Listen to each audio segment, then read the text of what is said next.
Who am I? I am Brick City Brown Chick. Brick City, Newark, New Jersey, where I was born and raised. Brown Chick, because, well, obviously. I am a proud Black Gen X woman. I am smart, sarcastic, and honest. Sometimes too honest for my own good. I have been happy, grateful, and joyful. But I have also been sad, resentful, and depressed. I have cursed people out, with cause, mind you, and I have walked away from friendships that no longer served me, also with cause. I have been the good girl, the good friend, the good daughter, and the good wife. But I have also been the angry ex, the resentful friend, the withdrawn child, and the frustrated wife. I have a bachelor's and a master's degree, both of which I worked really hard for. I have numerous continuing education certifications. I have a job which provides me a good living, but minimal satisfaction. I have a home that I love, but sometimes wish I was wealthy enough to gut, enlarge, and just redo. I have a husband who deals with a lot, as do I, as all married people do. I have a dog and a cat who I wish would just stop being temperamental animals and get along already. It's only been 4 years. I have plans, dreams, and goals that have nothing to do with my current life. Because at the end of the day, I know the reality is that the only person who can make any changes to any and all of the above is me. Welcome to What I Know Now, a life lessons podcast for anyone going through it and still trying to figure it out.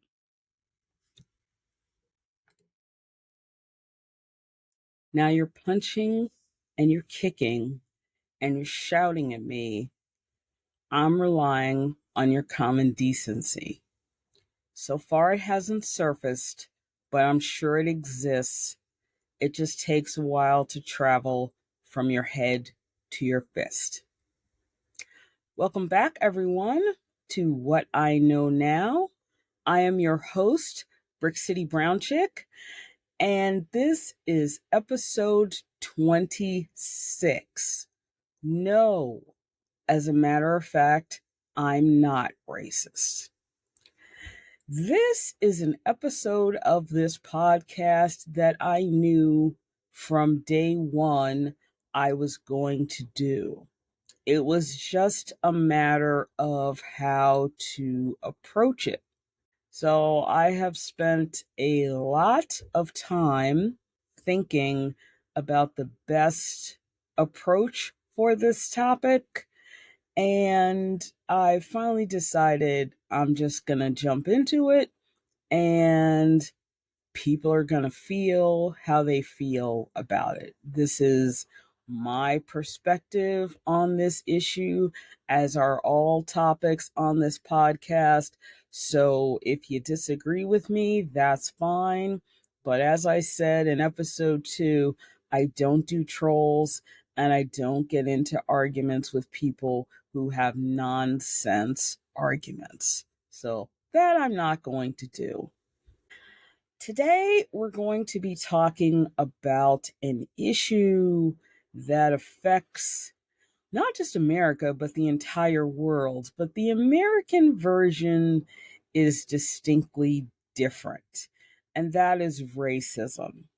I said in my last episode, Irks My Soul, that one of my biggest pet peeves was people who don't know the difference between prejudice and racism.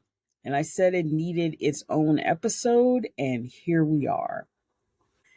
In America, especially in recent years, there has been a lot of doublespeak around racism. And what I mean by doublespeak is people using phrases and words as fact that are completely and patently untrue or are just nonsense. What do I mean by that? One of the phrases that gets used a lot today is reverse racism. In order to understand why that's not a thing, you have to understand what the difference is between prejudice and racism. Prejudice is having assumptions about people from another race or group or sexual orientation, anything like that. So here's an example. If I have a friend who is, let's say, Korean, and I'm talking to someone else, and I say, oh, my friend Margot can't drive well. Her driving is terrible. And the three of us are going to somewhere. Now, the friend I've been talking to has never met Margot before. Margot pulls up, we get into the car, and off we go. We arrive at our destination, and the friend who's never met Margot pulls me aside and whispers in my ear and says, "You're right, she can't drive. But I would have known that if you just told me she was Asian." Because a big stereotype of Asian people is that they don't drive well. Whether that's true or not true, that's the assumption people have, and that's what people say. That's prejudice. Everyone who walks on this earth over the age of 15 has prejudices. People who tell you that they don't have any are lying. It's just that simple. Everybody has them. Whether you admit to them or not, whether you're proud of them or not, whether they make you uncomfortable or not, everybody has their prejudices. Racism is a hatred for a group of people by people in power. That is the key part of racism. People in power who then act on that bias. Now, what do I mean by that? Up until the Voting Rights Act of 1965, it was illegal in most states for Black people to vote. Why was it illegal? Because the people in charge, in this case, white people, made laws that made it illegal for Black people to vote.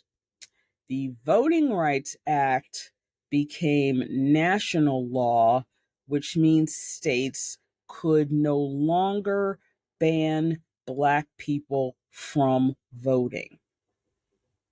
Today, the issue is people no longer think the Voting Rights Act of 1965 is necessary because this is 2024.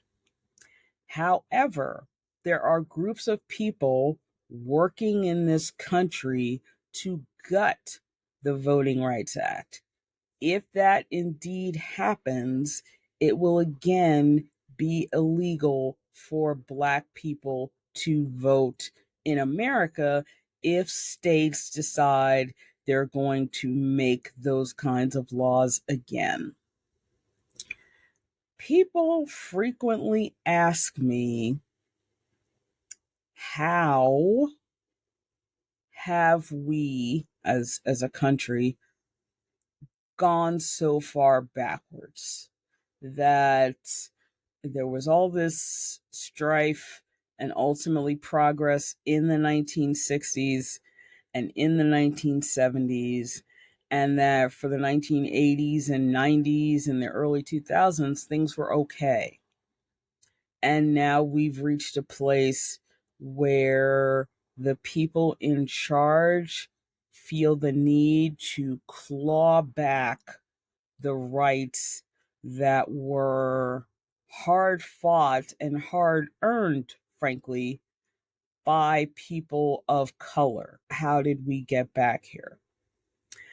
And my best answer to that question is that America was, is, and will always remain a racist country. That's a tough statement. That's a lot for people to take in. There are people who want to deny the reality of that statement, but everything I've experienced in my life and people I know who are older than me have experienced in their life sets out this statement to be true. In recent years, Americans, white Americans particularly, have been making statements such as, well, why do those people get quote unquote special rights? What do I mean by special rights? I'll use affirmative action as an example. The Supreme Court decided to gut and get rid of affirmative action because people, white people particularly, feel like it is a special law that applies only to Black people, and that while it may have been necessary at one time, it is not necessary anymore. Okay, the problem with that argument, there are many problems with that argument, but the primary one is the group that benefited most from affirmative action were white women. Not Black women, not Black men, white women. And if you don't believe that statement, feel free to look it up. It's just the truth. That's the primary problem. The secondary problem is America has not changed enough, obviously, for people of color and women not to be protected by law. What do I mean by that? I get into heated discussions with people all the time about why things like the Voting Rights Act and the Housing Act and affirmative action are still necessary. Because people want to make the argument that the 1960s was a long time ago and that America is a different place. I don't make the argument that America is not a different place, but the issue is America is a different place because we passed laws to force people to acknowledge people of color and allow them the opportunity to compete. I have thought for many years that when I was younger, probably in my 20s, that America was a country that wanted to do the right thing, that wanted to land on what is inspired on the Supreme Court, which says equal justice under law. What I have learned, or what I know now from my 30s, 40s, and early 50s, is that that is not what many Americans want.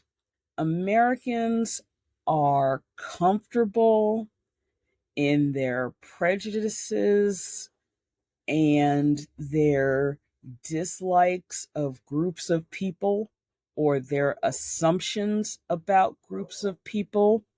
And because Americans are comfortable with that, many people have now reached the point where they think it's necessary to reverse the progress of the 60s and 70s and to return America to what it was in the 1940s and 50s.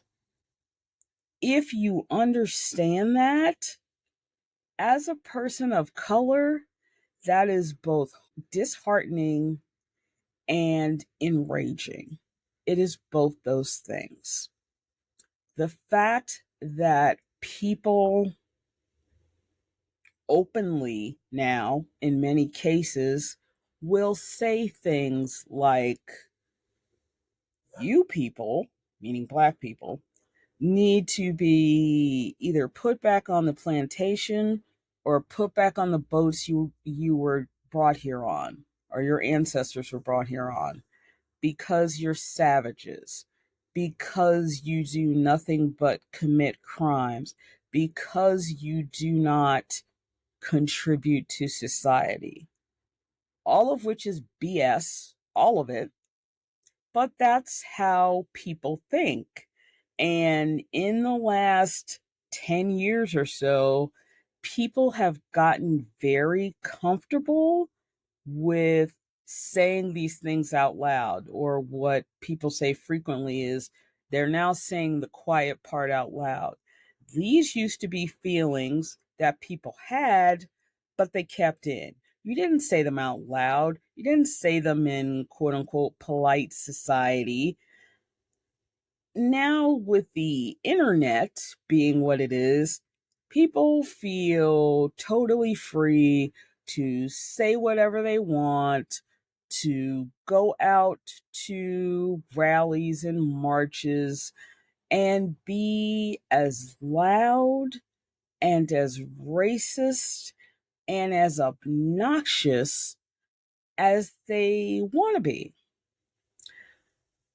I am not a person that would argue, like some people do, that America was better when people didn't say the things they say now. Are hearing these things disgusting and disturbing? Absolutely. But my philosophy is it's better to know who your enemy is than to have to try to figure out who your enemy is.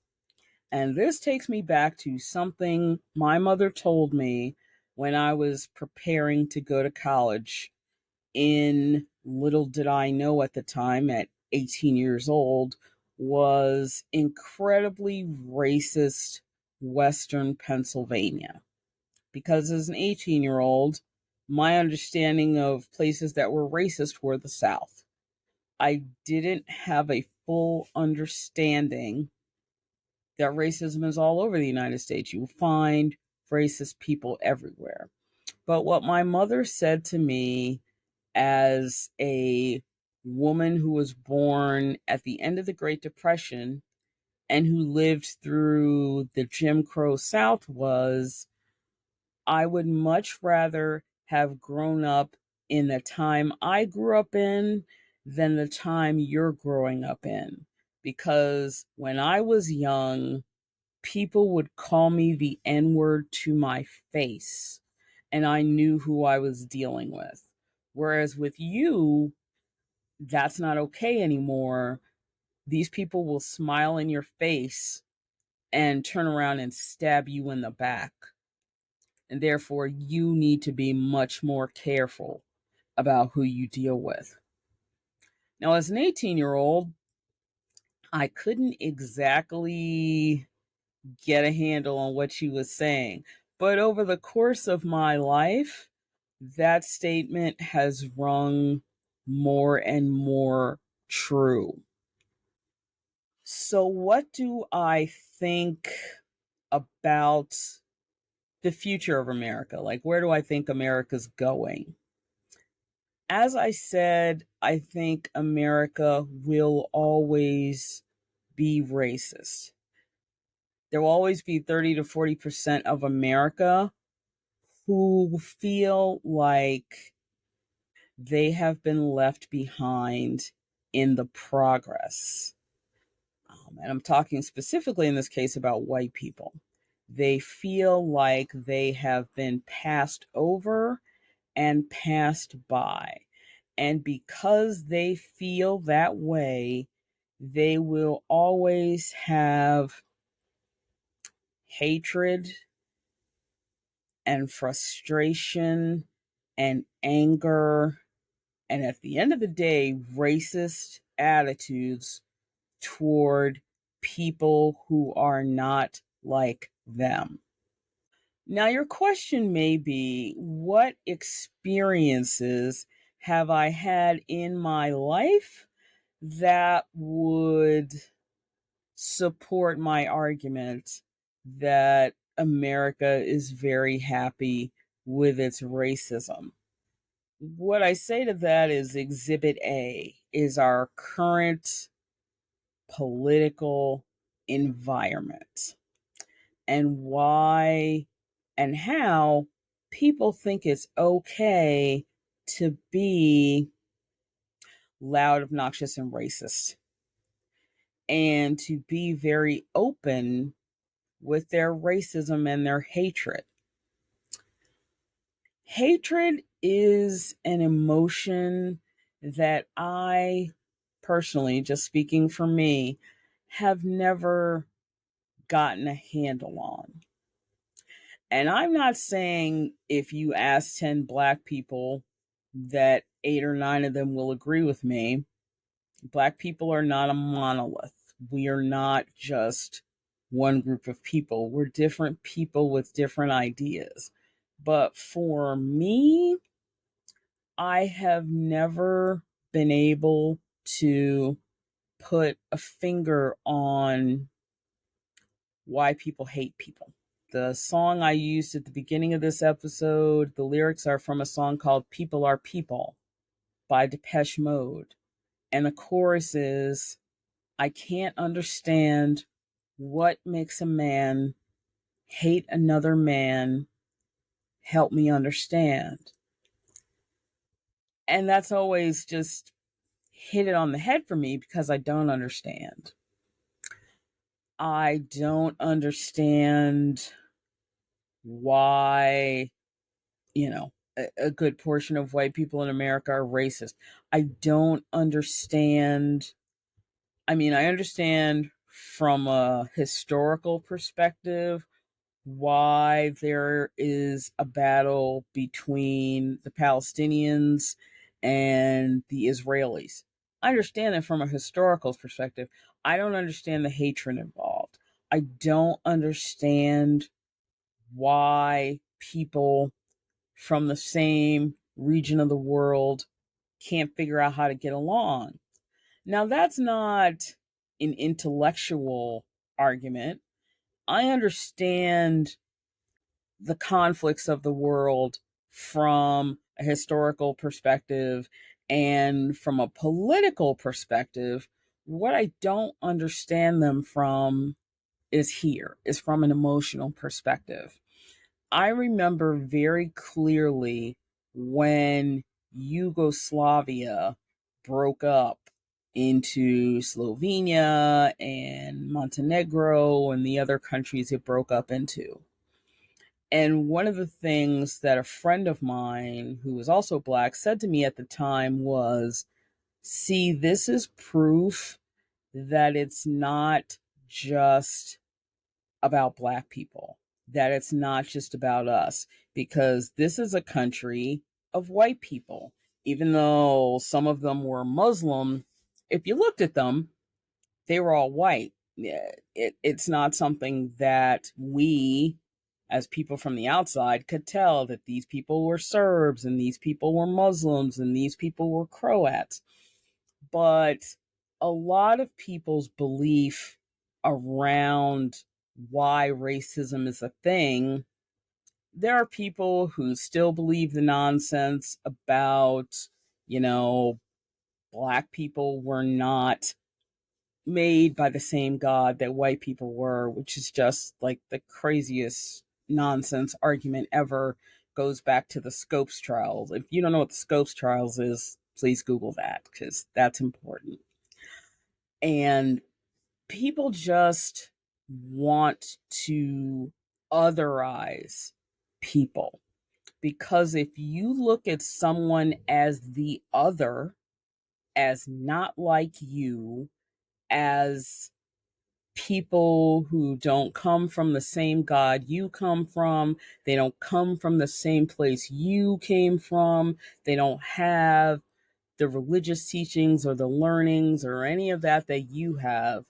It's much easier to stand in opposition to them, in opposition to their humanity, to their equality, to seeing them as just like you. It's so much easier if you can step out of yourself and say, well, those people aren't like me. Black people aren't like me. They're the other. They have their own culture and their own beliefs. They're not like mine. Therefore, they haven't earned what I've earned and they don't deserve what I have. It is racism, is what I mean, is such a complicated issue. And one of the primary problems with America and Americans, especially right now in 2024, is people want easy solutions to problems. If you say inflation is out of control, the average American is going to say to you, yeah, it is. They need to lower it, period. Not thinking about the complications that are involved in inflation, just inflation needs to be lowered. You need to lower my taxes. Just go ahead and lower them.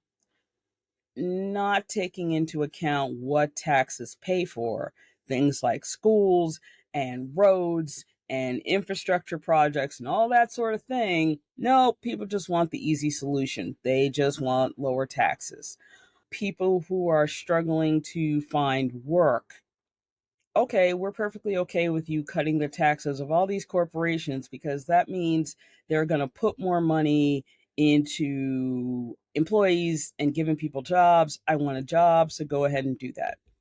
Never mind that study after study has shown that what happens in most cases when you cut corporate taxes is that the people who run those corporations pocket that money. They don't put that money into their businesses or their employees, they just keep it. But people just want easy solutions. Because that is the case, people don't want to do the hard work of compromise and figuring out how things will work for everybody. America has reached the point of, I got mine, screw you, I don't care. Or I've got mine, it's your job to figure it out for you and your people. America is not a collective. America is very much a group of lots of different people who are forced to coexist with each other because we have no choice, because we all live here, but we don't want to be a cohesive unit. We do not want to be a country that appreciates equality or inclusivity or diversity. And I use those words specifically because right now, the big boogeyman of people who want to ignore America's problems is DEI. What does DEI stand for? Diversity, equity, and inclusion. Many years ago, Jimmy Carter, when he was president, said that one of the greatest things about America is that we were the only nation on earth that was a melting pot, that we were a place that people could come to from any corner of the world and become an American. You cannot move to France and become a Frenchman. You cannot move to England and become an English person. You cannot move to Colombia and become a Colombian, but you can move to America and become an American. But recently, people have been saying things like, America is a Christian country, okay? And it was founded to be a Christian country. That is incorrect, but that is what people want to believe. That America should be a Christian nationalist country. And a lot of people have even gone so far to say is yes, America is a white Christian nationalist country, meaning that the white people should be the only people who make any decisions about America and America's future. So we have taken what used to be called the Great Melting Pot theory and blown it all up and decided that that's not who we want to be. We, as white people, will oversee everything that the rest of you do, and we're going to make it as difficult as possible for you to be treated as an equal. I long ago accepted that one of the things white people will never understand about people of color, about seeing the world from the perspective of a person of color, is if you have never and can never walk a mile in my shoes, you can never understand what it is like to live the life I live. And the difference between what America was like in the 80s and the 90s and what America is like now is in the 80s and the 90s, and even going back to the 60s and 70s, white Americans were willing to listen and learn and work with Black people to try to make things better. The majority of white people in America in 2024 don't want to do that. They don't want to hear about the issues that face communities of color. They want to pretend that America isn't racist, has never been racist, and doesn't treat people differently. And they want to get rid of all the laws that protect people of color so America can go back to, I guess, from their perspective, the good old days. I don't know what days those were, but that's what the majority of people want. So, what do I say to a 20 something Gen Y, Gen Alpha, whatever one, or a 30 something, late millennial about how they make America better? I have no advice, honestly. I really don't. As I said, I don't think America has any real desire, and by America in this case, I mean people who are leading America. I don't think America wants to heal itself of its racial sickness. And that's what racism is at the end of the day. It's a sickness. It's a desire to be or feel superior to the other, we're back to the otherization piece. It's just a need to be on top.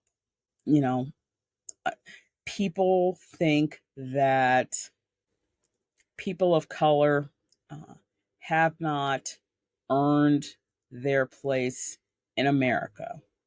We absolutely have, with our blood and sweat and tears of our ancestors, of their ancestors, of the current generation.